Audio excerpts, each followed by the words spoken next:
Welcome back, brothers and sisters. I am Braden. This is Langley Outdoors, the place where we not only talk about what's going on in the gun world, our beautiful country, and how we're going to fix that bad boy together. Guys, I swear to you, the SCOTUS is on a disappointment roll that I'm having a hard time keeping up with. Because what they just did in denying cert for the whole Antonyuk case, the sensitive places that New York put forward, basically lays the groundwork for multiple gun control states to just decide that anything and everything is a sensitive place, except for a few caveats, which I'm about to walk you through. Guys, this is such an easy one to clarify, and yet SCOTUS washes its hands. Everything will be linked in the description box below. Can't wait to hear what you guys think. And of course, make sure you hit that like button, subscribe to the channel, turn the notification bell on if you want to spread that freedom from this generation to the next. And thank you in advance for doing just that. All right, guys, listen, it's Monday morning. The stock market's crashing. We got tariffs going all over the place. The SCOTUS decided to be a letdown today.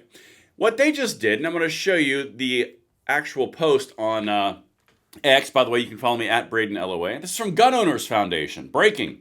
Supreme Court denies certiorari in our lawsuit Antonyuk versus James on interlocutory appeal. We are challenging New York's unconstitutional good moral character requirement to carry a firearm, which was passed to restrict gun rights after the Bruen decision. Now, of course, you guys know the history on this.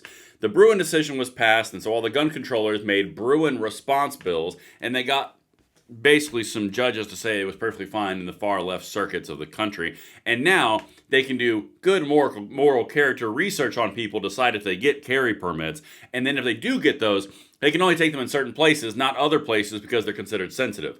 This was the entire workaround of the Bruen decision. You guys know it, I know it, we've been talking about it forever. All right, so the SCOTUS decided, you know what? It's perfectly fine to determine that random places are sensitive places because then, you know what? They're sensitive and they're being protected, and it's perfectly in the government's purview to do that. No, it's not. SCOTUS, stop dropping the ball. And also this morning, they also didn't take up the freaking Snope case, AR bans, or the Ocean State case, magazine bans. We're going for a 10th week of this. Okay. So as you can see here, certiorari denied, Antonyuk versus James. That is the case. That's the thing. Now let me show you what NBC is saying about it, because even NBC is like, that's kind of weird. Supreme Court rejects challenge to New York gun law. The court's decision not to intervene means most provisions of the law, including a ban on carrying concealed firearms in sensitive places, remain in effect. So this is now done, dead, gone. They just got the rubber stamp. You're going to see more of this, okay? Watch this. As you can see, April 7th, 8:45, that's this morning, the Supreme Court on Monday turned away a challenge to recently enacted gun restrictions in New York, sidestepping a new case on the right to bear arms. A ban on concealed firearms in sensitive locations, such as healthcare facilities, churches, parks, entertainment venues, and other places where people gather.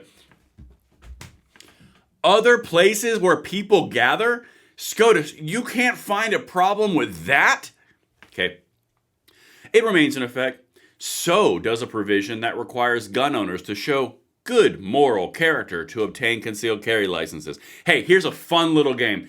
Who are you to judge my morality? It's my truth. Uh-oh. See, we can play this game all day long, but basically what it means is good moral character is up to the subjective view, which is tending bias towards not granting a concealed carry permit because of the state's determination of your morality. This is not overly complicated. They figured something out that was vague, that was completely subjective, and they applied it, and the SCOTUS just said, no, it's fine. A prohibition on concealed firearms on private property that is generally open to the public remains blocked. So private property that's open to the public, you can carry guns on that. As does a provision that requires people applying for concealed carry licenses to provide information about their social media accounts. So, social media account scrubbing, that's bad. That cannot be allowed. However, the state to determine if you're a good moral person, that's perfectly fine. Oh, sweet baby Moses. Anyway, that was weird. So that's what we're talking about this morning. If you're just now watching, well, it's not a live, so that was a silly thing to say. The bottom line is the Supreme Court just came out and said, hey, yeah, sensitive places are perfectly fine. Good moral character, perfectly fine. We can ban all those places as a provision, basically saying that, excuse me, they have good moral character in places where people gather. Yeah. This was a short video. I'm expecting something else, which I think you guys will like in a next video. But I just wanted to show you how the SCOTUS decided to act today. And I will see you on the next one. I'm Braden. See you later.